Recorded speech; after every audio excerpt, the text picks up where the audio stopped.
That specific Tuesday flavor still haunts me: lukewarm porridge and milk made from chalky dust. It was the standard ration I'd choked down since toddlerhood at the Riverside facility in the gray drizzle of Portland. But this March morning carried a different weight. I understood this was the final time I'd sit at this table. Call me Hadley. Don't bother asking for a surname. I don't have one that matters. The system slapped a label on me at age 3, likely plucked from a random stack of forms, but it fit about as well as a borrowed coat. Ownership wasn't really a concept I knew. I held my post in the mess hall, perched on split upholstery under overhead tubes that hummed with the aggression of trapped wasps. Surrounded by the younger lot wolfing down their slop, I watched them ignore the heavy atmosphere. They were still burdened by optimism. They clung to the fantasy of a savior walking through the door. I'd buried that dream ages ago. Across the table sat Destiny. 8 years old and gap-toothed, she chattered endlessly about the mythical parents destined to whisk her away. After 3 years in the system, she still pestered the director like clockwork. She'd ask if the phone had rung for her, but the line remained silent. I saw my past self in her. Back when I was 6, a pair of hopefuls visited me thrice. They bribed me with a plush toy and frozen treats. I remember the woman's gentle touch and the scent of baking spices clinging to her clothes. For a fortnight, I secretly rehearsed the word mother to my reflection. Then the visits simply ceased. The director explained they opted for an infant, a fresh slate without the baggage of a childhood spent in care. That moment defined me. I realized I was fractured goods, flawed enough to make strangers look elsewhere. The rehearsals ended. So did the wishing. I constructed an internal fortress, fortifying my chest against any potential intruders. Temporary foster placements couldn't breach it, nor could the caseworkers with their empty assurances of brighter days. Even the peers who rotated through couldn't reach me. I became the fixture of room 214, the unwanted inventory. At age 12, I mastered the skill of disappearing in plain sight. No drama, no noise. I buried the terrified child who, against all logic, still craved being picked. I decided to be my own savior, diving into academia with a frantic energy. While the playground bustled, I hid in the stacks, absorbing college-level texts and filling the gaps in my own upbringing. Calculus, biology, the classics, I consumed information as if it were sustenance. It was the sole remedy for the hollow ache in my chest. By 16, I held a perfect GPA and a trio of grants ready to bolt from the city the second I hit legal adulthood. Families were obsolete. I was self-made. My success would be the ultimate evidence of my independence. Tucked in my denim was the singular artifact that survived every move and facility transfer, an old timepiece. It was oxidized metal, the glass spiderwebbed and freezing the hands forever at 3:47. The significance of that minute was a mystery. Its lineage was unknown, the engraving on the case smoothed away by the nervous friction of my own thumb over the years. I was discovered on a clinic doorstep as a toddler. That detail came from the dossier in the administrative wing, a manila envelope labeled simply Hadley. The contents were sparse, just the scrap of paper once attached to my clothing, begging someone else to do the job my parent couldn't. A short sentence and a busted mechanism constituted my entire heritage. Then, the PA system static broke my trance. I ignored the noise, fingering the acceptance letter in my jeans. Tuition covered at the state university. 4 years to forge an identity. Who needs lineage when you have a strategy? Suddenly, the director loomed. Pritchard stood at the threshold, her silver hair scraped back so severely it stretched her face into perpetual shock. 14 years of observation taught me to decipher her micro-expressions. A grimace signaled funding issues, a furrowed brow meant a runaway. But the look she wore now was foreign. She studied me as if I were a riddle in a dead language. "Hadley," she commanded, "administrative wing, immediately." The corridor seemed to stretch endlessly. Rubber soles chirped on the wax floor, passing galleries of crayon masterpieces. Radiant yellow orbs and happy families, cozy cottages, archetypes of a domestic life completely alien to everyone here. I skirted past room 214, my assigned cage since age 3. The cot, the scarred furniture, the glass pane framing the asphalt stage where I'd watched lucky children leave with new parents while I stayed behind. Pritchard ushered me in. I crossed the threshold and froze. A stranger occupied the guest seat. He was advanced in year 65, perhaps more. His face bore the roadmap of a hard life lived under the open sky, etched deep by the relentless sun and unforgiving wind. His hands gripped his knees, and even from a distance the history of labor was visible in his swollen, aching joints. The plaid shirt draped over him like a borrowed coat, hinting that he used to be a much larger man before something ate away at him. He had withered away, but the eyes remained vibrant enough to stop my heart. They held the exact shade of emerald I faced in the glass every dawn. That specific hue had always seemed foreign on my own face, yet when his gaze met mine, those familiar eyes brimmed with sudden water. He scrambled to his feet with a clumsiness that rattled his seat, breathing my name like a prayer he hadn't dared speak aloud in years. The syllables fit perfectly on his tongue, and when he told me I was the image of my mother, the solid ground beneath me seemed to sway. Hearing him speak of her turned a ghost into flesh and blood. Until that moment, she had been nothing but a blank space in my history.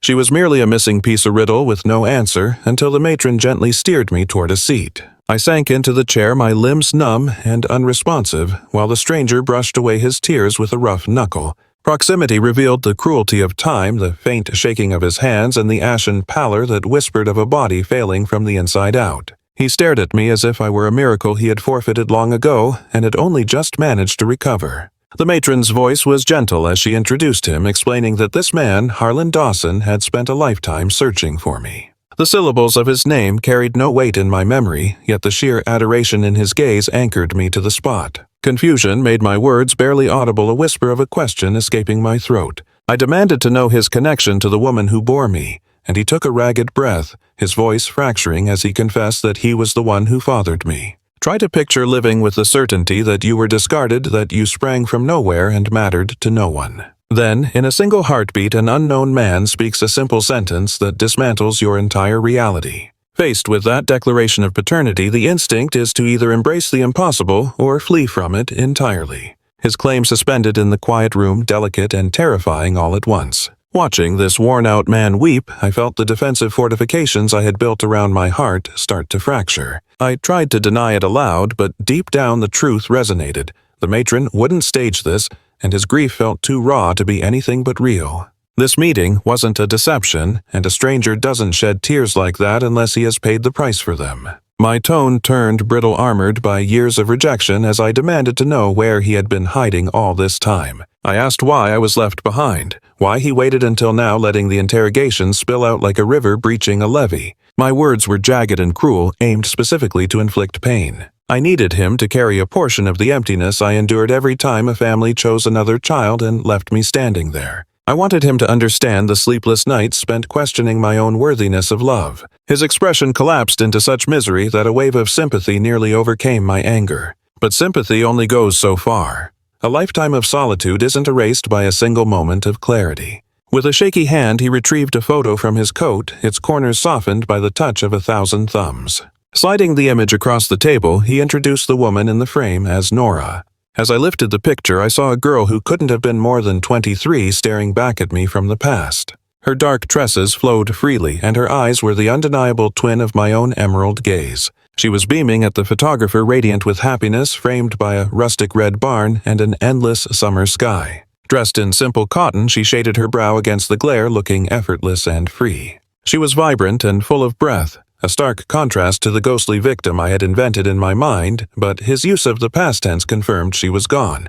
Tears tracked fresh paths through the grime on his cheeks as he confirmed the worst: she lost her life, bringing mine into the world. It was a freak medical disaster. She went from holding me and whispering praises to slipping away in the blink of an eye. 20 minutes was all it took for him to be left clutching a crying infant in one arm and a mountain of sorrow in the other. The walls seemed to close in, compressing the oxygen in the room until it was hard to draw a breath. Gazing at Nora's joyous smile, the steel cage around my heart finally began to give way. A terrible realization pierced me like a blade. My existence was the price of her life. If I hadn't been born, she would be breathing, and this man wouldn't be drowning in decades of regret. Harlan caught the shadow crossing my face and leaned in his voice, finding a new strength to deny my dark thought. Get that thought out of your head. Right now. Nora wanted you more than air. She couldn't stop talking about you the whole time she was carrying you. She'd sing to your bump, read you stories, dream up the whole life you were going to have. You were her masterpiece, Hadley. Don't let anyone tell you different. Part of me wanted to trust him. But you don't just erase a lifetime of feeling like a mistake with a few pretty sentences. Then why? I asked, the words barely scraping past my throat. Why did you let me go? Harlan dragged his fingers through his thinning gray hair. He looked worn down, carrying a heavy load that had bent his spine but hadn't quite snapped it yet. Giving you up was never the plan, he murmured. Never. I was just underwater Hadley. Suffocating in grief, broke and lost in a world that turned upside down the moment Nora left it. He stopped to steady his voice. I was 50 years old when you came along. Folks whispered about us, an old dirt farmer and a girl half his age. But the years didn't mean a thing to us. Nora was 23, bursting with light and big ideas, and she picked me. She wanted this farm. She wanted this life. His tone went soft with the memory. Her folks, though, they hated it. California, money. They wanted a blue blood for her, someone with deep pockets and status. When she stuck with me, they cut her off without a dime. She didn't blink.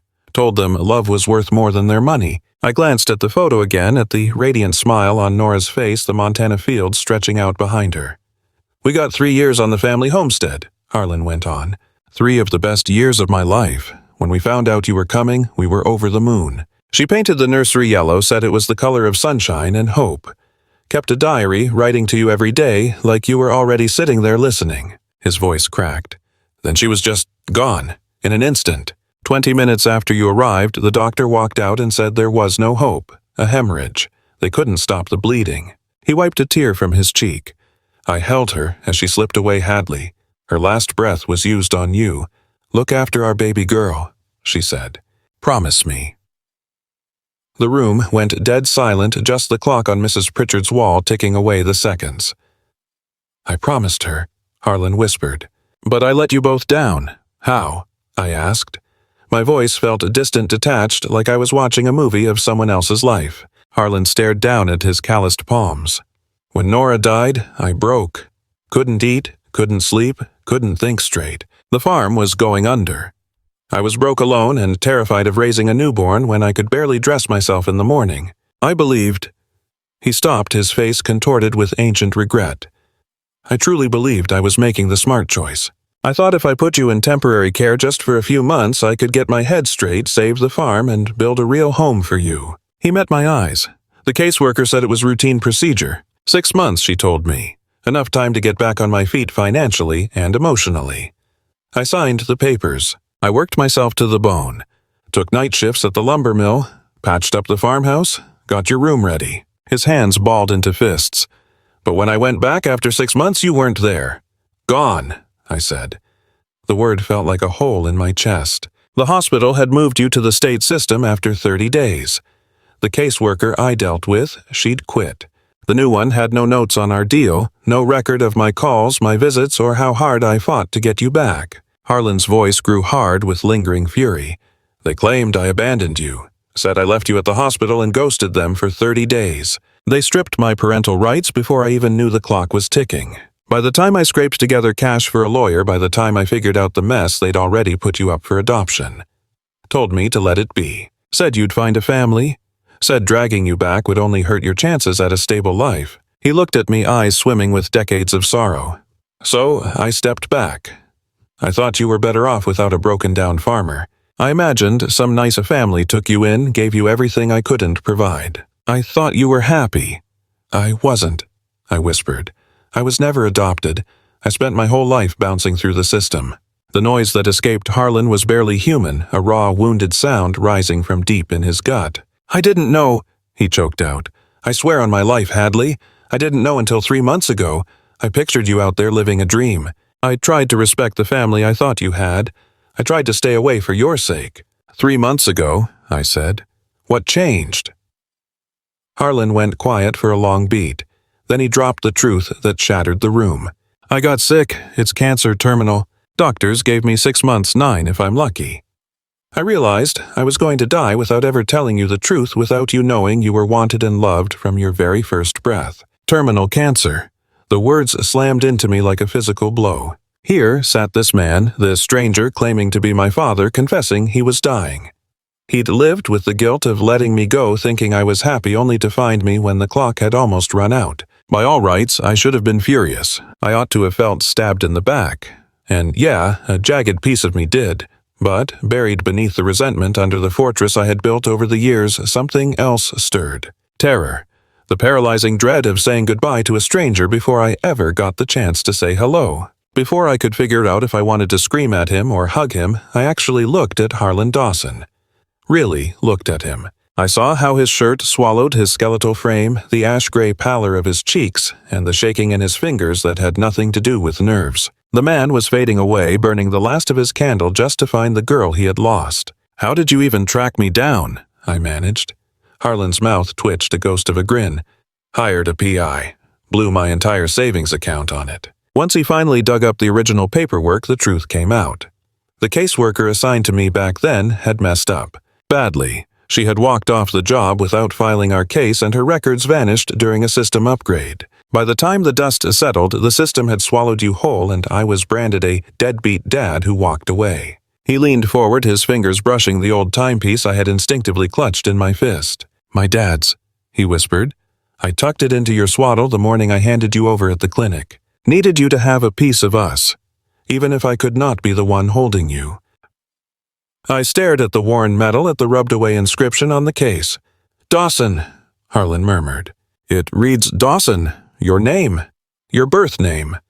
"I need a minute," I stammered, my knees feeling like water as I stood. "I have to think. I have to wrap my head around this. I cannot just swallow this whole story." Harlan rose too, keeping a respectful distance. "Take whatever you need," he assured me. "I am bunking at the Riverside Inn down on 4th, room 112. I will be in town for 2 weeks. If you decide to walk away and never look back, I will not stop you." "But Hadley—" He stopped, choking on the words. "I have got something for you. Something that is yours by blood." I did not speak. There is a ranch up in Montana, 300 acres. Dawsons have worked that land for 4 generations. It is not a palace. Place needs a coat of paint, and the barn has seen better days, but it belongs to you. I never took another wife. Never raised any other kids. Everything I own, I held on to praying I would get to hand it to you one day. A ranch, 300 acres, a history I did not know I had. Whether you accept it or not," Harlan went on, "whether I ever see your face again, that land is your legacy. I just want you to have the options life stole from me." I studied him, my father. The title felt alien, like a word from a dialect I had never heard. I spun on my heel and left Mrs. Pritchard's office without uttering a single sound. Later, curled up in my narrow cot in room 214, I traced the cracks in the ceiling I had known by heart for 14 years. The timepiece rested on my sternum, a heavy, weirdly comforting weight. Dawson. I was not just a number, I was a Dawson. I brought the metal up to my eyes, catching the faint glow of the street lamps. There it was, worn down so smooth I had missed it 1,000 times, but now it was clear as day. Dawson, my God. Decades of carrying this thing, rubbing my thumb raw on that very spot, never realizing I was touching my own identity. Outside Portland was a sea of electric jewels. Somewhere in that grid, Harlan Dawson was staring at his own plaster ceiling, wondering if his little girl would show up. His kid. Me. I did not catch a wink of sleep. 3 days later, I was standing in the parking lot of the Riverside Inn. I had not actually planned on going. I had gone for a walk to clear the fog, and my boots just took me there. It was a dumpy little spot, 2 floors of beige stucco and a neon vacancy sign buzzing like a dying fly. Room 112 sat on the ground-level shades pulled tight to block the afternoon glare. I hovered on the concrete for 20 minutes, fist raised to rap on the wood a dozen times before dropping it. Then the door swung open. Harlan stumbled out, almost crashing into me. He looked rougher than he had at the office. Frail, exhausted. But the second his eyes locked on mine, his expression melted into a look of such raw happiness I had to avert my gaze. "Hadley," he exhaled, "you are here." "I am here," I replied, "but I have got questions, hard ones." He moved back. "Come on in." The room was cramped but tidy. The desk was groaning under the weight of old, cracked photo albums. A laptop screen glowed with legal forms. The nightstand was a pharmacy of amber pill bottles, too many to tally. The quilt was covered in loose snapshots. My eyes went straight to them. Harlan saw where I was looking. "I packed up everything I had of your mom. Figured you deserved to know her, really know her, not just from that one old print." I perched on the mattress and lifted a picture of Nora. She looked young, maybe 14 or 15. She sat atop the horse, beaming at the lens with a smile that mirrored the one I saw in the bathroom glass every morning. Another shot captured her in a graduation gown mortarboard mid-flight. Then, there was one of her and Harland covered in muck and laughter standing in a freshly turned furrow. She looked so vibrant in every single frame. "Tell me who she was," I whispered. "Don't leave anything out," and he didn't hold back. Harland spoke for 4 straight hours. He described Nora's California upbringing, the child of affluent parents who had built their empire in real estate development. He explained how she landed in Montana during a summer relief trip fixing houses after the floods and how the quiet rhythm of the country stole her heart. He recounted their first meeting. She had strayed onto his land, completely turned around and needing a guide back to civilization. She had on these impractical city shoes. Harland chuckled, the memory softening his face. Stilettos on a gravel track, her feet were raw and she looked about ready to break down. I asked her in for the warm cup, figuring she would be gone in 10 minutes. She didn't leave for 3 hours. "What did you two talk about?" "Everything and nothing." She asked about the harvest, the livestock, why I stayed. I asked about the coast, her folks, what she was searching for. When she finally drove off, I knew she was rare. I never really thought she would return, but she did. The very next day, and the day after. She would arrive by noon, work alongside me doing chores, and we would just talk until the sun went down. Come autumn, she called her folks and told them she was not flying back. Harland's gaze drifted. They were livid. Threatened to disown her, screamed that she was wasting her future on a dirt farmer in the boondocks. Nora didn't blink. She told them all that money could not buy what she had discovered here in Montana. "What was it?" I asked. Harland met my eyes. "Peace," he answered softly. "She found a home." He reached for another snapshot. It showed Nora by a barn door, arms flung wide, face drinking in the sunlight. "She used to do that," he murmured. "Stand out in the pasture, just letting the breeze hit her skin." She said it was the first time she could actually draw a breath. That California felt like drowning, but Montana was air. Studying the photo, seeing that pure happiness on my mother's features, a feeling woke up in my chest, a hunger I could not put a name to. Hadley had spent a lifetime erecting barriers, shielding herself, never letting a soul get close enough to leave a mark. Yet there, in that motel room ringed by images of a parent she never knew, the foundation started to shake. The mortar was crumbling. The light was getting in. If this resonates with you, if Hadley's path strikes a chord, I want to hear your story. Have you ever struggled to trust after years of disappointment? Have you gambled on family when your gut screamed to flee? Drop a comment below. The haul from Portland back to Montana spanned 2 days. Harland's ride was an ancient beast, a 1987 Ford with rusted wheel wells and a deck that only spun country tracks from a bygone era. But the engine hummed and the bench seat was soft. Somewhere between the Oregon border and Idaho, the fear finally loosened its grip. We started with safe topics, the cloud cover the landscape, where to find a decent brew. Harland had every greasy spoon and rest stop memorized. Waypoints he had found over years of crisscrossing these roads, hunting for clues about me. We pulled over for supper at a joint called Millie's in a hamlet so tiny it did not even rate a traffic light. Inside it was all red vinyl booths and a jukebox spinning 45s from the 60s. An older woman with silver hair and a gentle grin dropped off menus and mugs before we even ordered. "You have got to be Harland Dawson," she beamed. "Word is, you finally tracked down your girl." Harland looked at me, eyes shining. "Sure did," he replied. "Millie, meet Hadley, my daughter." The woman's eyes went misty. She pressed a palm to her chest. "Lord, have mercy," she whispered. "You are the spitting image of Nora." She gave my shoulder a squeeze. "Your daddy stopped here every few months for years, always asking folks if they had seen a woman who favored his wife. Never quit, not once." When she walked away, I turned to Harland. "You looked for me here," he nodded. "I drove every highway in the Northwest, showed your baby photo to anyone with eyes. Most folks figured I had lost my mind. Just a man hunting for a kid the state said was better off gone, but I could not rest. Whenever I wanted to fold, I thought of Nora, of the vow I made her." He stared into the black coffee. "She would have been so crushed that I lost you to begin with, but I hope she would be proud I never stopped turning over stones to find you. I wanted to speak, wanted to offer solace, but the words caught in my throat. I had gone my whole life thinking I was a mistake. Now I was realizing someone had been looking for me the entire time. It felt overwhelming, yet insufficient all at the same time. As we put more distance behind us, we began to peel back the layers of our guarded silence. Harlan sketched out the cadence of his existence.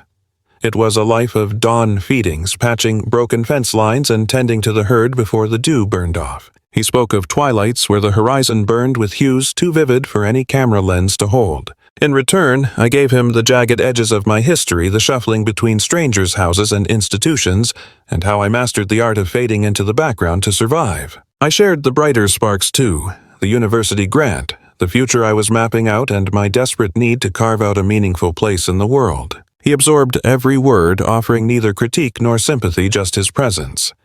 Then, deep in the Idaho backcountry, the coughing fit seized him. It was a rattling fluid sound that made my knuckles turn white against the armrest. When the spasm passed, he quickly dabbed his lips with a cloth, but not fast enough to conceal the crimson smear. "What are we looking at here?" I asked, keeping my voice low. He kept his eyes locked on the asphalt.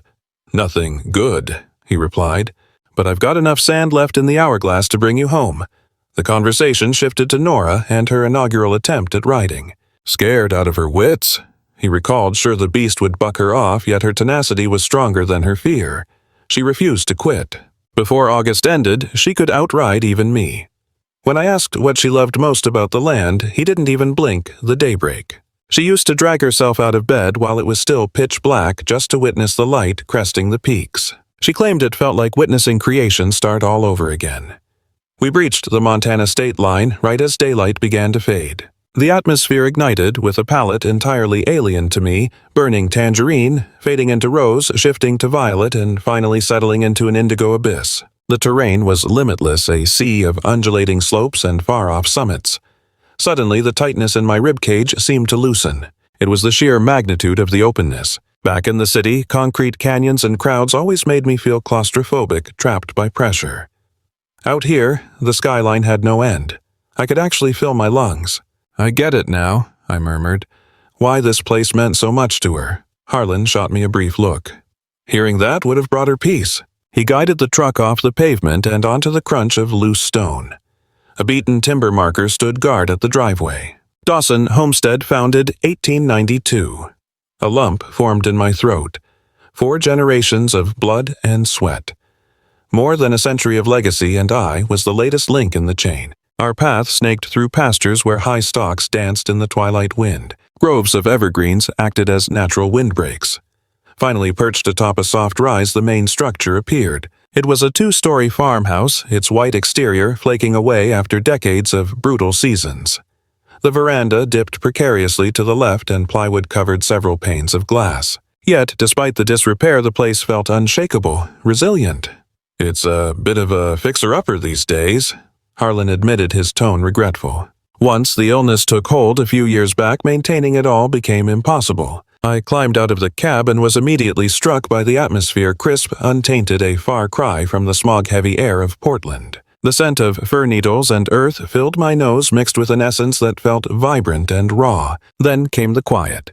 It wasn't the hollow void of isolation, but a heavy, peaceful stillness broken only by the breeze, avian calls, and the lowing of livestock miles away. As I inhaled the surroundings, I felt an internal gear click into place. My origins? I breathed out. Harlan moved to my shoulder. "Your roots," he affirmed. "She intended to bring you up on this soil.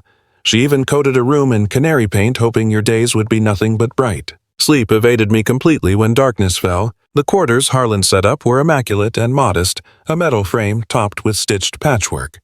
A vanity catching the lunar glow and sheer drapes fluttering in the draft. Yet it felt entirely foreign. It lacked the familiar cramp of the cot in room 214, where I'd spent 14 years. The sensory input was off the acoustics, the scents leaving me with a profound sense of displacement. I abandoned the bed and paced to the sill. A complete moon bathed the pastures in a spectral silver wash. I could make out the silhouette of the stable and the jagged peaks looming behind it. And overhead, the cosmos. Thousands, perhaps millions of specks of light, more than I had witnessed in my entire existence. The city glow usually suffocated all but the most aggressive celestial bodies. Here, the dome was vibrant with clusters and formations I'd only ever encountered in textbooks. The Milky Way poured across the zenith like a spill of luminescence. I remained fixed there, feeling simultaneously insignificant and deeply anchored. This was her vantage point. These were the visuals she absorbed. This firmament, this acreage, this infinite potential. It finally made sense why she sacrificed so much for this place. When the sun returned, Harlan took me out to meet the livestock. The stable housed a trio of equines. First was Dusty, an aging female with a frosted nose who had held Nora's heart. Then there was Storm, a midnight-colored gelding with a weakness for fruit, and Scout, a juvenile colt acquired 2 years prior just before the doctor delivered the bad news. "I'd meant this fellow for you," Harlan murmured, running a hand down Scout's velvet nose. "Kept telling myself I'd find you one day, teach you the reins." I stretched out a hand, grazing the horse's muzzle. The animal radiated a gentle heat, and when he swung his head to study me, I saw a quiet wisdom in his gaze. Distant pastures held grazing cattle, while a dozen hens pecked freely across the yard. A weathered barn cat named Whiskers sized me up before deeming me harmless, and then Birdie arrived. She materialized in the farmhouse entryway, right around midday, clutching a foil-wrapped casserole dish like an offering. 72 years rested on her shoulders, framed by sensible silver hair and eyes that held the depth of 7 decades of Montana winters. The moment her gaze landed on me, she froze solid. "Mercy," she whispered, the breath leaving her. "You're Nora's ghost, plain as day." "Birdie," Harlan interrupted gently. "Meet Hadley, my girl." Hearing him say it felt different now than it had earlier in the week. My girl. The reality of it was finally taking root. Birdie abandoned the casserole on the nearest surface and closed the distance between us. Before I could even draw a breath, she enveloped me, squeezing hard enough that I felt the rhythm of her heart against my own ribs. "We prayed for this," she choked out, voice heavy with emotion. "Prayed until our knees were sore. Your mama, she spoke your name every single day she carried you. She loved you, fierce little one. So fierce." Birdie didn't leave for supper. She filled the evening with tales of Nora, memories Harlan had locked away in his grief. Her laugh, Birdie smiled. It didn't just fill a room, it owned it. And stubborn. Lord, that woman had a spine of steel. Once she set her sights on something, moving a mountain would have been easier than changing her mind. She cherished this soil, Harlan chimed in. Loved it like her roots were tangled in it from birth. Birdie dipped her chin in agreement. She always said folks spend lifetimes hunting for where they belong. Yet she stumbled onto her place at just 20. She wanted that certainty for you, Hadley. Wanted you to understand the feeling of having a true harbor. Once the meal ended, I wandered the home solo. It was a museum of a life lived, walls plastered with snapshots, shelves groaning under books. Stumbling into the living area, I uncovered a stash of Nora's vinyls, dusty yet reverently kept. Her taste ran to folk Bob Dylan, Joni Mitchell, Joan Baez. Names I recognized from the radio but had never truly heard. A kitchen drawer yielded a culinary treasure, a cookbook dense with handwritten script. It was Nora's penmanship marking up every page. She'd rewritten the rules in the margins, heavy on the salt, light on the sweet. Harlan prefers extra butter, read one note. Proof of presence, proof of life. She had stood at this stove, swayed to music in that den, and paced these very floorboards that now sighed under my weight. I was walking through the echo of her existence. Once Birdie said her goodbyes, Harlan guided me to the second floor. "Got something to show you," he murmured. We paused before a shut door at the hall's terminus. The finish was peeling, the metal hardware oxidized. "Haven't stepped foot in here since you were gone," Harlan confessed. "Couldn't bear to touch a thing. Not while I held on to the hope you'd walk back through that front door." He twisted the knob and I walked into a shrine of maternal affection. The walls were awash in yellow. Not a jarring electric shade, but something buttery and soft. The hue of dawn breaking through linen. The exact shade of optimism. A pristine crib occupied the corner, watched over by a dangling galaxy of plastic stars and moons. A rocker sat facing the glass, angled perfectly for the sunset. The bureau top was a display of gifts Nora had curated before I drew my first breath. Plush throws miniature garments, a library of nursery rhymes, and a toy lamb that seemed to have been holding a vigil for decades. Photographs plastered the walls, dozens of black and white sonograms tracing a life in progress. Nora, cradling her bump, Harlan's palm resting over her, both grinning like fools at the lens. And there... I approached it with the reverence one might save for an altar. The binding was unpretentious brown leather smoothed down by years of touch. The cover bore an inscription in Nora's script for my daughter. I cracked it open. The initial entry was dated 7 months prior to my birth. "To my sweet girl," she had penned. "We haven't met, I don't have a name for you, but the love is already there. Felt you moved today, just a ripple like a butterfly caught in my ribs. Your father wept. He axed the stone wall, but he's got the tenderest heart of any man alive. I'm dying for you to meet him. Dying to show you this earth, the peaks, the vast sky. I want to give you every beautiful thing this life has to offer." The words blurred. I collapsed into the rocking chair, pulling the book tight against me. For the first time in an age, the dam broke. Harlan lingered at the threshold, his own cheeks wet. "You were never cast aside," he whispered, voice trembling. "You were never a burden. You were cherished, Hadley. Always. You were cherished before we even met you." For Hadley, that single truth shifted her entire universe. The narrative she'd clung to for decades, that she was cast aside unwanted, shattered in an instant. Bureaucracy had erased her not lack of affection. All that time, a yellow room in Montana stood as a shrine to a mother's waiting heart. Does this resonate with you? If these words strike a chord in your chest, I want to hear your story. Has a buried secret ever forced you to rewrite your own history? Or perhaps you stumbled upon affection you never realized was there. Drop a thought below. The road ahead has plenty of twists, so go ahead and click subscribe to walk it with us. Life took on a rhythm I'd never known. I learned to rise before the sun, watching dawn spill over the peaks like molten gold. Coffee in hand on this front deck, I witnessed the waking world. Harlan schooled me on the essentials grain ratios, checking hooves for jagged rocks, interpreting the silent speech of the herd. Dusty Nora's old mare chose me instantly. She'd root around my jacket, hunting for the apple wedges I kept stashed there. Riding the backfields, I felt a ghostly companion. It was as if Nora guided us, introducing me to the soil she cherished. Birdie became a fixture, hauling over enough casseroles and warm sourdough to feed an army, always claiming it was just leftovers. It was her way of keeping tabs, ensuring Harlan took his pills and that I hadn't run off. 2 weeks in, I met the neighbor's kid, Clementine. 21 years old, bleached by the sun with a grin that came easy. She arrived to help patch a fence line and immediately treated me like a long-lost sister. "Your mother was a force of nature," Clementine told me between hammer swings. "Gran still brings her up. Said Nora had this gift when she spoke to you, the rest of the planet just faded away." "I'm beginning to see why," I replied. The labor was brutal, taxing muscles I didn't know I had. My palms blistered, wept, and eventually toughened into leather. Sleep came heavy and fast, a righteous kind of exhaustion. But underneath the fatigue, there was joy. Genuine contentment for the first time in my life. Then, 3 weeks in the piece shattered. I was brushing Dusty down when tires crunched on gravel. I walked out assuming it was a food drop from Birdie or a visit from Clementine. A sleek black vehicle with California plates sat idling.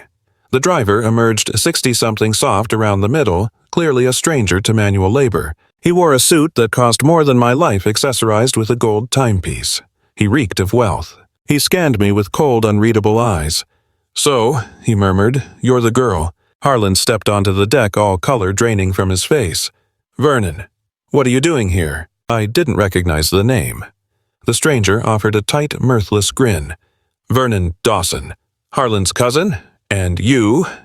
He paused, sizing me up. "First cousin once removed, technically. Welcome to the tribe." I glanced back at Harlan. The old man's jaw was set like granite. "State your business, Vernon." Vernon gestured broadly. "Just keeping an eye on my portfolio. You understand. 300 acres of premium land. Our family has held this since the beginning. It'd be a shame to let it rot." "It's not rotting," Harlan shot back. Vernon's grin vanished. "Isn't it? Roof is leaking. Barn looks ready to fold in a stiff breeze. Be real, cousin. You're too broken down to manage this spread. And we both know it." His gaze shifted back to me, icy and dismissing. "So you drag in a stray from the system who wouldn't know a heifer from a steer. You expect her to run 300 acres? She's my blood," Harlan growled. "This dirt belongs to her." Vernon barked a laugh. "Belongs to her, that's rich. She waltzes in after decades and you think she just inherits the kingdom." He shook his head in disgust. "I've had my eye on this title for a long time, Harlan. I'm not letting some drifter snatch what's mine." "Get out," Harlan whispered. Vernon raised his palms, feigning innocence. "All right, I'm going. But do your homework. This place is underwater, heavily." He locked eyes with me. $80,000 due to the bank in 90 days. Chew on that Orphan girl. Decide if it's worth fighting a losing battle." He climbed back into his luxury ride and peeled out, dusting us in a cloud of grit. I spun around. "Is he lying about the money?" Harlan collapsed into his wicker chair. The weight of his 67 years crashed down on him. No, he confessed. It's real. I leveraged the property to fund the detectives, the lawyers, the hospital bills, everything it took to track you down. I just thought. His voice trailed off as he raked fingers through his thinning gray hair. I truly believed I could find a solution. I've always managed to scrape by in the past, but the sickness, the chemotherapy, it has stolen my ability to work the way I once did. $80,000 in 90 days, I repeated softly. Harlan gave a slow, heavy nod. Vernon has coveted these acres since we were just kids. It ate him up inside that Dad left the deed to me. Since I never had children of my own, he just figured the dirt would eventually slide into his hands. But then you showed up. He let out a ragged sigh. Now he is going to pull every string he has to take what he believes he is owed. Hadley had driven out to Montana seeking the truth. What she discovered was a father she never knew and a place to rest her head. She discovered traces of a mother's affection kept alive in a sun-faded bedroom. But peace was not the only thing waiting for her.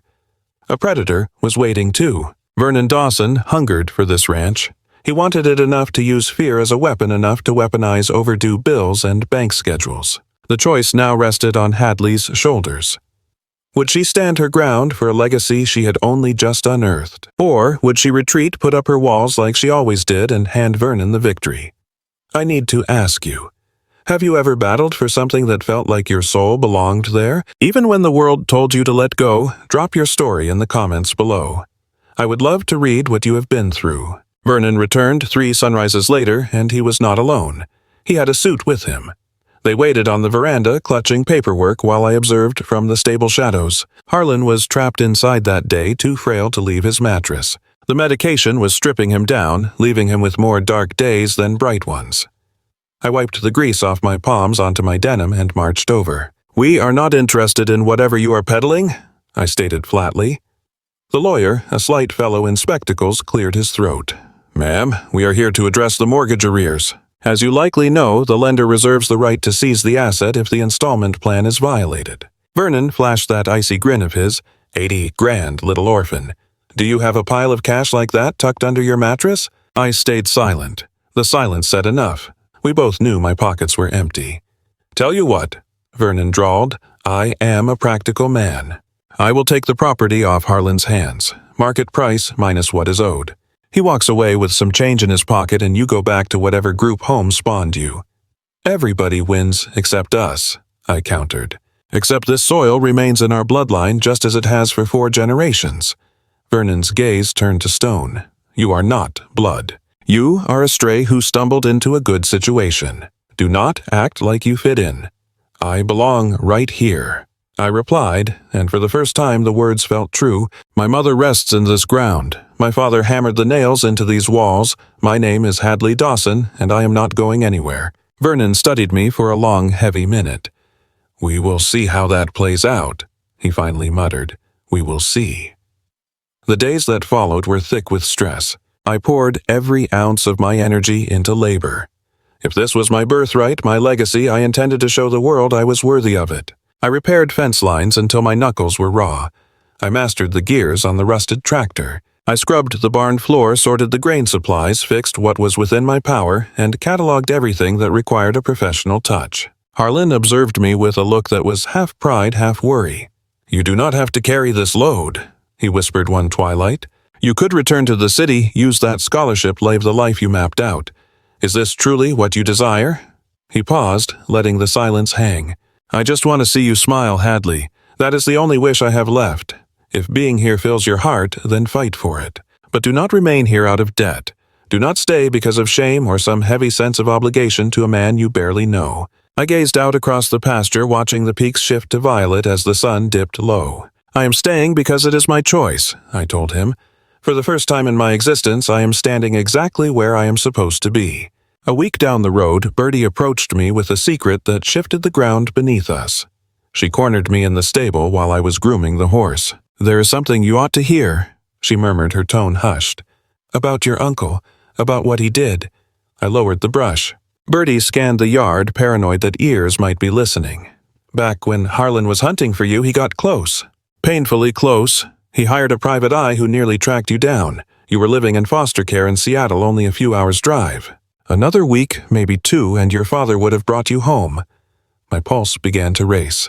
What went wrong? Vernon went wrong. Bertie's expression tightened with ancient resentment. He caught wind of the search.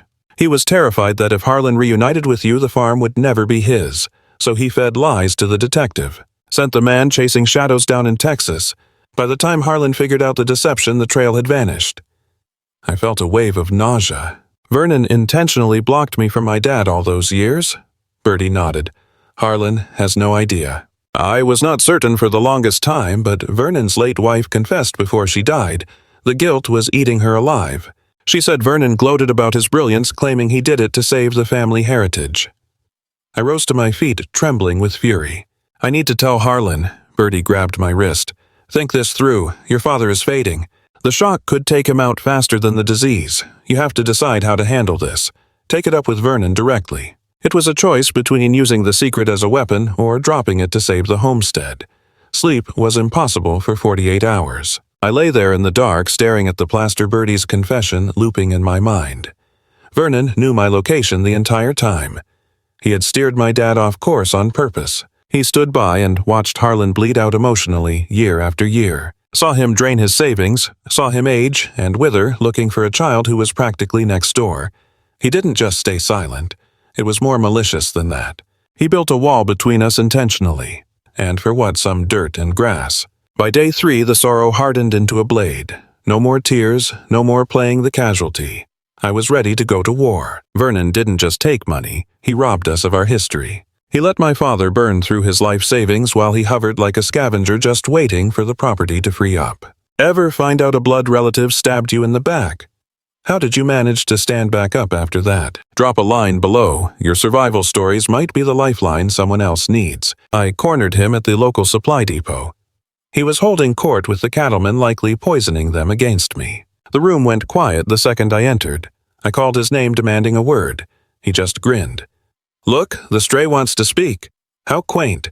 I closed the distance until I could smell his breath. The other men shuffled back, feeling the air pressure drop. I'm on to you, I stated flatly. I know you derailed Dad's investigation. You kept us estranged intentionally. His smile slipped a fraction. You're speaking nonsense.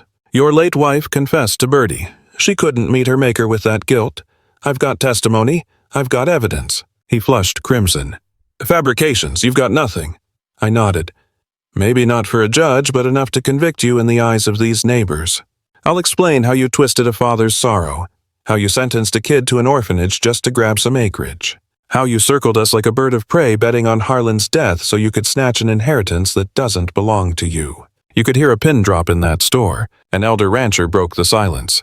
Is that right, Vernon? You capable of that? Vernon stammered. She's making it up. She's a grifter trying to rob us. The old man cut him off softly. She's blood. She's Harlan's kid. That makes her more Dawson than you. Vernon stormed out, but he tossed one last grenade over his shoulder. I'm not finished, he spat near my truck. I'll get that title deed one way or another. $80,000 in 90 days. You can't scrape that together. The farm is doomed, and I'll be there to pick over the bones. As his taillights faded, I stood trembling in the dirt, a mix of terror and rush coursing through me. He wasn't wrong. 80 grand in 3 months was a pipe dream, but I wasn't letting reality dictate my future anymore. Word traveled fast through Cascade Falls. Strangers began appearing at our gate. They came with casseroles and hammers. An old woodworker spent a long weekend repairing the deck. High school kids skipped practice to whitewash the stables. Bertie turned the downtown eatery into a donation center. Your dad saved a lot of us, a lady whispered, shoving a banknote in my palm. He never sent a bill. We're returning the favor. But good vibes don't pay debts. 3 weeks later, we had $15,000 amazing, but we were still $65,000 in the hole. The parent I'd just recovered was fading. The sanctuary I'd unearthed was about to be seized. I was powerless to stop the bleeding. If you've ever watched your world dissolve like sand in your grip, you understand this specific agony. Yet rock bottom is often where the magic starts. Don't go anywhere. I was on the veranda at dusk, glaring at a spreadsheet, willing the math to change. Harlan took the seat next to me. Release it, he murmured. We gave it a shot. The community rallied. It just isn't in the cards. I can't, I cracked. I can't lose this ground. I just got here. I just got you. Giving Vernon the satisfaction is not an option. He pulled me into a hug. You've already claimed the victory, Hadley. You uncovered your roots. You learned the truth. You know you were cherished. He can't foreclose on that. Whether we keep the soil or not, you are a Dawson. You are Nora's child. You're my daughter forever. At sunrise, I headed out to tend the livestock. That's when stumbling upon it happened.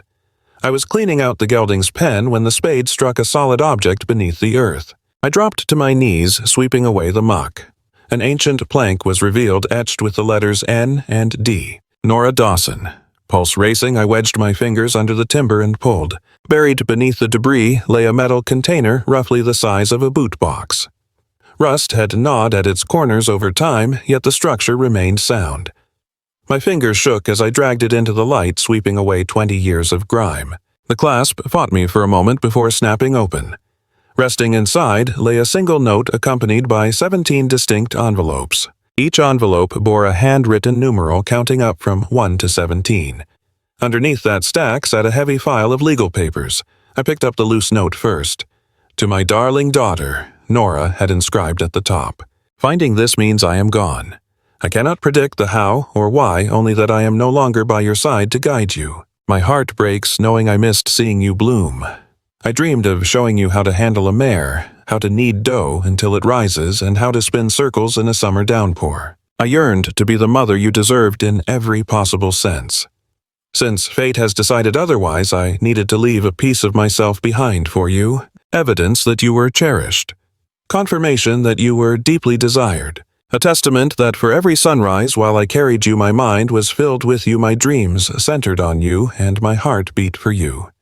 Inside this tin are 17 messages, one marking each year of your life. I penned these while you were still growing within me, trying to picture the person you would become at every stage. Unseal them at your own pace. Let the words wash over you whenever the world feels too big and empty. But there is more than just sentiment here. At the time of your birth, your father secured genetic confirmation of your parentage. I have packed those results alongside sworn affidavits from the medical staff, a recording I made while expecting, and the formal recognition of fatherhood signed by your dad. It is a complete arsenal to defend your legacy, ensuring no one can ever strip you of what is yours. The future is a fog to me, but of one thing I am certain. You are the finest blessing I ever received. Bringing you into existence is my proudest achievement. No matter the path you walk or the woman you evolve into, never doubt that my love for you is eternal. Your Mama. With quivering fingers, I broke the seal on the first envelope. Happy first birthday, my precious angel, Nora's script read. Today marks 1 full year of life. I picture you taking wobbly steps. I bet you are babbling your opening words likely, Dada, since infants always seem to favor that one, much to the frustration of mothers everywhere. You must be exploring every corner filled with wonder and possessed of that specific reckless bravery found only in the very young. I trust your father is treating you like a princess today. I pray the rooms are bursting with colorful decorations, sweet treats, and joy. You are my heart, little one. My love exceeds language. I devoured every note in sequence, weeping silently as I read. The content matured alongside the years. For age Faye, she envisioned my first day in a classroom, new playmates, and the magic of deciphering words. For my 10th year, she saw me in the saddle, lending a hand with chores and blossoming into girlhood. At 15, her focus shifted to early romance, the turmoil of adolescence, and the bittersweet transition into womanhood. Then came 17, my current reality. My dearest, she wrote, today you turn 17, standing on the precipice of adulthood, nearly ready to confront the world solo. I cannot see the road you have traveled. I am blind to the hardships you have endured or the ambitions you pursue. Yet I know your character. You are resilient. You descend from a line of steel-spined women. My own mother weathered the Great Depression. Her mother traversed the Atlantic to build a future from nothing. And you, my sweet child, carry that same Dawson fire in your blood. There is nothing you cannot overcome. Regardless of what lies ahead, hold on to the truth that you are adored. You were chosen. You have a place here. Happiest of birthdays, beautiful. Yours into eternity, Mama. 17 missives. 1 for every year I had existed in isolation, questioning if I mattered to anyone. The truth washed over me. I had been cherished all along. I was never unwanted, merely misplaced. It was a pivotal instant. The validation Hadley craved had been resting right here, concealed beneath the floorboards of a barn, biding its time. Occasionally, salvation lies within arm's reach. I carried the tin container to Heron. Tears filled his eyes the moment he recognized it. "She mentioned a project like this," he choked out, letters penned and tucked away in a sanctuary. Once she passed, I lacked the strength to hunt for them. The thought of reading her voice in silence without her presence was too much to bear. He lifted an envelope gently, his thumb following the curves of Nora's penmanship. "Her love for you was immense, Hadley, immeasurable." "I realize that now," I whispered. "Finally." I then presented him with the legal dossier. Those papers altered the entire landscape. We sat down with Mr. Callahan, the sole lawyer in our small community, the very next morning. Callahan's expression shifted from professional to astonished as he scanned the text. "Extraordinary," he muttered, turning the sheets rapidly. "You have genetic markers from infancy linking you to Harland, backed by sworn affidavits from the delivery team. There is also a formal admission of fatherhood Heron lodged before you vanished into the foster system. And this," he said, elevating a tiny digital drive, "appears to be a video testament Nora filmed while carrying you, explicitly outlining her desires for your estate." He met my gaze with wide eyes. "She left no stone unturned. It is as if she had a premonition of disaster. This is an ironclad fortress of evidence. Neither Vernon nor any other soul can dispute it." "But what about Vernon?" I interrupted. "The outstanding debt." Callahan offered a sly grin. "Ah, that brings us to the second surprise. There is a provision in here your father seemingly overlooked. The initial deed executed by your grandfather contains a strict safeguard for lineal descendants. The acreage is shielded from liquidation so long as a Dawson heir draws breath. Vernon is powerless to compel a sale. The bank is legally paralyzed from seizing the deeds while you are breathing and standing your ground. The bottom line, the hourglass has stopped running out. We can settle the arrears on our own schedule, stretching it over decades if that is what it takes. The homestead is secure." That word got around town before the ink was dry. Vernon was choking on his own venom when he phoned that evening. He screamed that the battle was not finished, swearing he would drag the paperwork through court and prove it was faked. "Knock yourself out," I replied, my voice steady. "Throw your fortune at attorneys. It will not change the fact that everyone in this valley knows exactly what kind of man you are. You are a pariah now. No one will trade with you, no one will supply you, and no one will take your money ever again. You tried to rip a daughter away from her father and rob a successor of her birthright, but you missed the mark." I severed the connection. The ensuing weeks were a strange mix of heaven and hell. Heaven, because for the first time I was not just staying somewhere, I was home. I had a reason to wake up, and folks who actually gave a damn about me, not because a paycheck compelled them, but because their hearts did. Hell, because Harlan was fading fast. The malignancy was chewing through him with a speed that baffled even the oncologists. There were mornings he managed to shuffle out and guide me through the ranch's daily pulse. Then there were the dark days when the mattress would not let him go. Yet, even when the pain was blinding, he refused to stay silent. He needed to spill the history tales of Nora, the soil, and the long line of Dawsons who bled into this earth before we arrived. Your great-great-granddaddy raised these walls with nothing but grit and muscle. He rasped one afternoon, dragged every timber sawed every plank, and drove every single spike himself. Believed a man ought to construct his own shelter to guarantee it would not fold. He built it to last, I noted. A fragile smile touched Harlan's lips. That he did. Now the stewardship falls to you to hold and eventually hand down. Then, one late spring morning, the fog cleared for him. He rose with a flush of life in his face and steadiness in his step, demanding we head out to the distant grazing lands. There is a sight you need to see, he insisted. Truth is, I ought to have brought you there weeks back. We rattled the vintage truck toward the eastern boundary where the terrain dips down to meet the running water. There, tucked away within a cluster of cottonwoods, lay a quiet opening. 2 grave markers stood sentinel in the middle. I climbed out of the cab, my knees turning to water. The first marker was ancient, scoured smooth by 60 years of Montana wind and snow. James Dawson, 1890 to 1962. Cherished husband and father. Ruth Dawson, 1895 to 1970. Devoted wife and mother. Those are your great-grandparents, Harlan murmured. They erected the homestead and reared 7 kids right here through the Depression. They never broke, no matter how heavy the burden. The second stone was different, pristine. Nora Dawson, 1984 to 2007. beloved wife and mother. She found her way home. I dropped to my knees before the earth that held my mother. The marker was understated but graceful. Someone had cultivated blooms around the base, tending them faithfully through the seasons. A small porcelain portrait was set into the granite, shielded by glazing. It was Nora, caught in mid-laugh exactly as she appeared in Harlan's photo albums. "I come here to chat with her," Harlan confessed, his voice barely audible. "I would tell her about the ranch, about the hunt for you, and about the dark days when I wanted to quit and why I stayed the course." He lowered himself next to me, every joint protesting the movement. "I gave her my word I would bring you back to this spot," he choked out. "I swore you would learn your history, stand on this dirt, and feel the love radiating up through the soles of your boots." My trembling hand reached out to graze the chilled granite. "Hi, Mama," I breathed. "It is me. It is Hadley. I made it home." In the months that followed, Clementine became my anchor. She instructed me in the arts. Harlan was too frail to demonstrate how to pull a calf into the world and how to read the coming storms in the cloud formations. She showed me how to hold my own at the livestock exchange.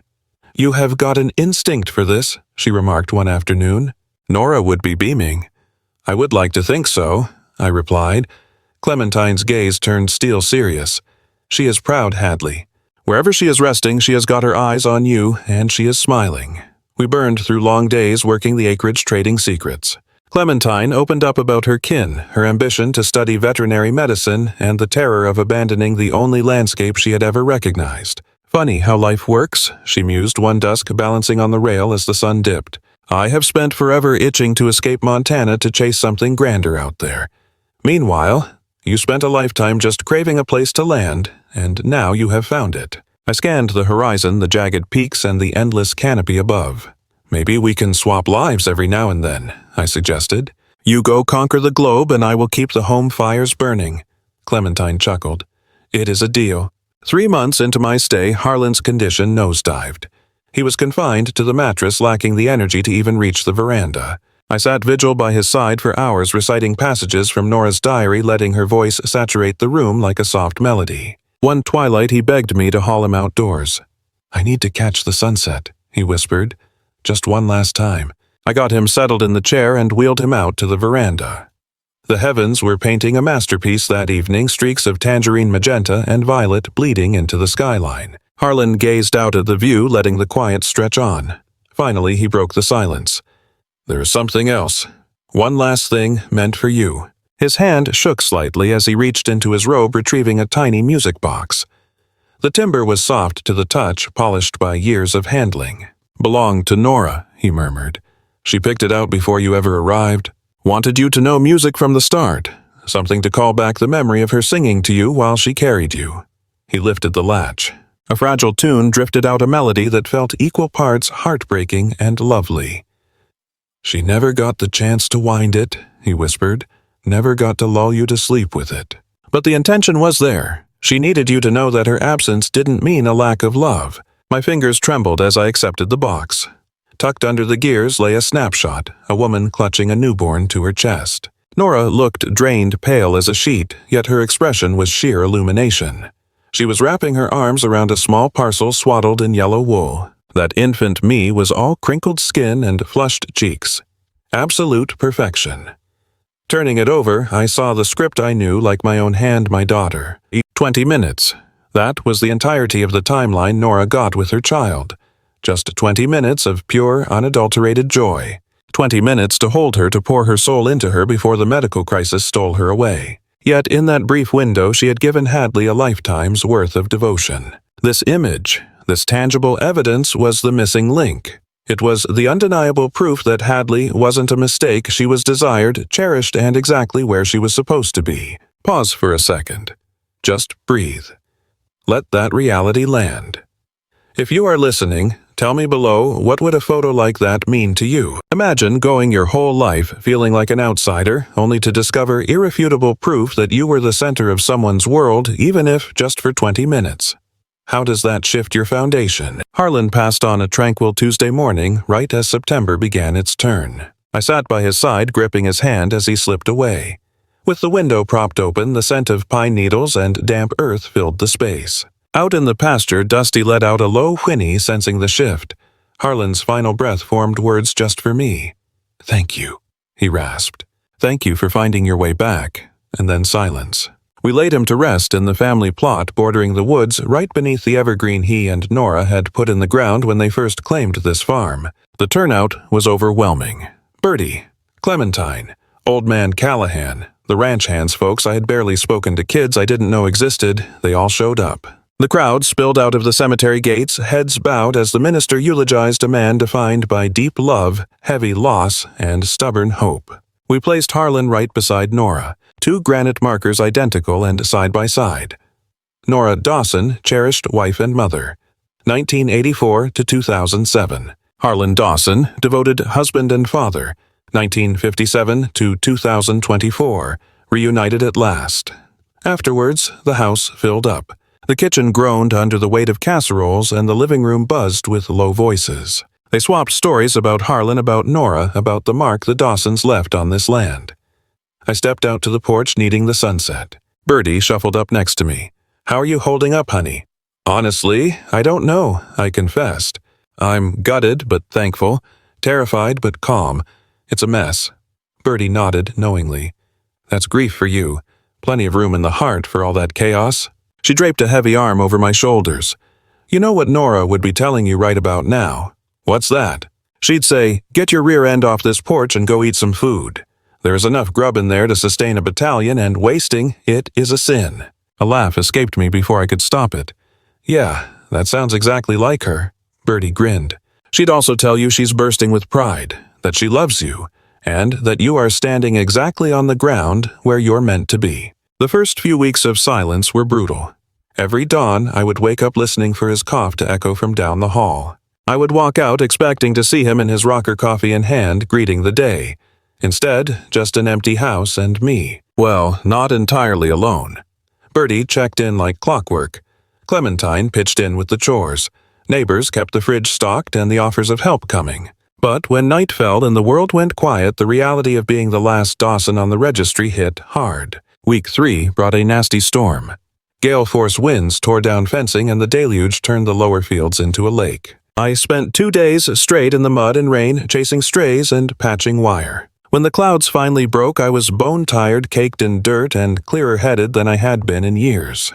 This soil was mine to steward now, my burden, my blessing. I was not going to let it crumble. I brought on a ranch hand for the heavy lifting, a kid named Derek from Wyoming, who seemed to speak the same language as the cattle. We got to work fixing the storm damage and tackling the maintenance that had slipped while Harlan was fighting his illness. Bit by bit, year over year, I chipped away at the debt, relying on the harvest and the lessons Harlan had drilled into me during those final days. I never touched the nursery. That sun-drenched sanctuary stayed precisely the way Nora arranged it. 5 years have bled into the soil here, seasons marked by early mornings, callous hands, and a slow mending of the soul. I've spent half a decade growing into the woman she always hoped I'd exist to become. We are approaching the final page of Hadley's journey, but before we close the book, let me pose a question. Is there an expiration date on finding your tribe? Can affection really bridge the gap between decades, vast distances, and the final silence of the grave? Hold that thought while we tie up the loose ends. As for Vernon, he vanished for good. Word on the street placed him down in Arizona, bankrupt and isolating in some assisted living facility. Just a sour old man fading into obscurity with nothing but his regrets. I attempted to muster up some pity for him, but the well was dry. You cannot absolve a thief who stole your entire youth. The broken machinery of the state, however, that I managed to pardon. I let go of the grudge against the overworked case managers, the paper pushers who misplaced my records, and the temporary guardians who tried and failed to fill the void. Carrying that resentment was like drinking poison and expecting them to die. I refused to squander another second on bitterness. Clementine chased down her ambition and earned that veterinary degree exactly as she planned. Upon graduating, she returned to Cascade Falls to set up shop tending to livestock across the entire valley. She remains a fixture here, swinging by to inspect the herd and gossip over steaming mugs on the veranda. As for Bertie, she graced us with her presence for 3 more years following Harlan's departure. She slipped away quietly in the night, and standing up to deliver her eulogy was one of the greatest privileges of my life. I recounted how she opened her arms to a terrified stray, filling in the blanks of my history with tales of Nora until I knew exactly who I was. I confessed to the congregation that she was the truest matriarch I'd ever known. Now, I honor her by keeping the old ways going. Sundays are for the vintage percolator and the front steps watching the day break just the way Nora used to. When the frost melts, I kneel in the family plot to sow fresh blooms around the markers. Each evening ends with the cranking of that music box letting its song drift through the nursery. And when my birthday rolls around, I unseal the next message from the past. Sure, I have memorized every word already, but consuming them on the intended date carries a specific weight. It is a holy ritual. For a moment, the barrier between the living and the dead thins, and I can hear Nora's voice echoing through time. 5 years post-arrival in Big Sky Country, I found myself leaning on the railing at dusk, a habit ingrained by repetition. The homestead has transformed. We have fresh shingles up top, a resurrected barn, and fence lines that do not sag an inch. The soil yields abundance again, and the herd is thriving. The whole place hums with a vitality that was missing for decades. I have changed just as much. That frightened ward of the state, barricaded behind defensive walls and terrified of intimacy, she is gone. I am Hadley Dawson, born of Harlan and Nora, the fifth link in this chain to work this earth. This is my place. That music box sits on my dresser. I give it a turn before sleep, allowing the tune to saturate the air. It is a vigil for the woman who cherished me, sight unseen. I still have the snapshot, too, Nora cradling me during our brief 20-minute introduction. It represents the entirety of our physical time together, evidence that I was not a mistake. The collection of 17 letters remains safe along with the explanatory note she penned. The paper is worn soft as fabric now from constant touching and valuable artifacts, and naturally I still possess the timepiece. It is the Dawson heirloom surviving 4 lifetimes. The crystal still bears the fracture that froze the hands at 3:47. That exact minute marks my arrival and her first embrace. It never leaves my wrist. If you had approached me 6 years back and predicted this outcome, I would have laughed in your face. I was absolutely convinced that solitude was my destiny. I believed kinship was a privilege reserved for everyone else, certainly not for a foster kid. I could not have been more mistaken. Family isn't defined by biology. It is not about whose name is inked on a government form or whose double helix mirrors yours. Real family consists of the ones who elect to stay, the ones who stand by you when the world crumbles and things get ugly. Harlan made that choice. He poured his fortune and his years into the search for me, gifting me his last season on Earth right down to his dying whisper. Nora selected me too. She prepared a yellow haven, drafted 17 messages, and adored me for 7 months in the womb and 20 heartbreaking minutes in the light. Bertie adopted me in spirit. Clementine befriended me. The entire population of Cascade Falls opened their ranks. Ultimately, I had to choose myself. I decided to quit the marathon of running away and dismantling the fortress I had built around my emotions. I dared to accept that I deserved affection. I spent a lifetime believing I was solitary, but that was a lie. My mother prioritized me over her own survival. My father never abandoned the hunt. And a sanctuary brushed in hopeful yellow was waiting all along. I simply needed a map to find it. I appreciate you taking this long walk alongside me, alongside Hadley. If this narrative struck a chord or sparked thoughts about your own roots and sanctuary, I want to know. Drop a note below. Share your journey. Where does your heart live? Who picked you out of the crowd, and who did you claim in return? If you have not joined us yet, please consider becoming a part of this journey. Pass this message along to anyone weighing on your heart, particularly those who might be sitting in silence right now. Reach out to the one who needs a gentle reminder that there is no expiration date on finding your true home.